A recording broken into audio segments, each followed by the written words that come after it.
Hello mga kadresya! Sa araw na ito ay magkikita kami ng aming mga kaibigan.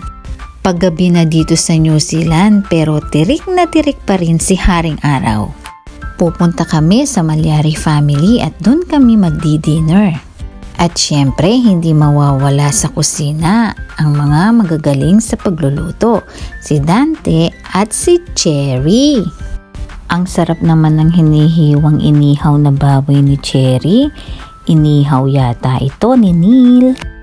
Pero pinakabet ko yata itong niluto mong pinakbet. Ang sarap yata ng gulay. At itong mga sausage na ito ay para sa mga kiddos namin.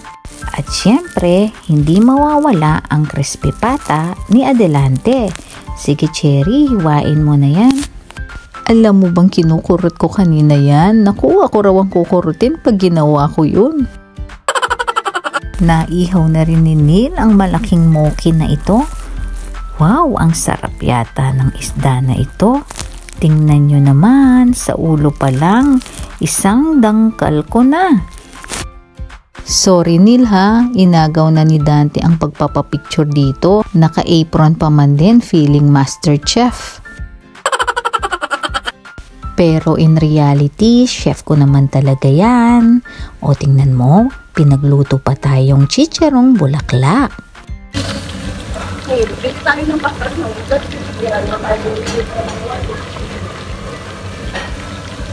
Ang sarap naman nito pero bawal ma-high blood dito.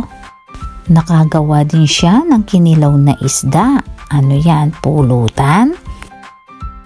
Siyempre, hindi mawawala ang specialty ni Sis Tess, ang biko turon.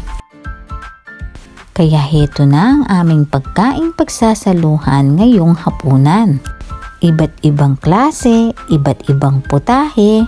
Sharing is caring. Kasama din namin dito ang Cabuena family at Rosalado family.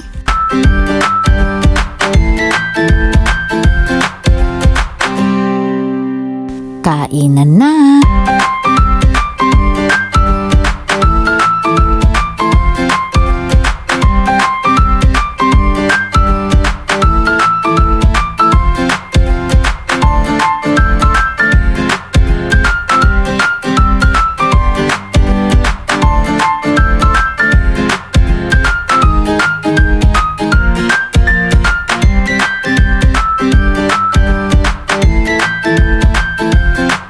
Belated happy birthday nga pala kay Sebastian.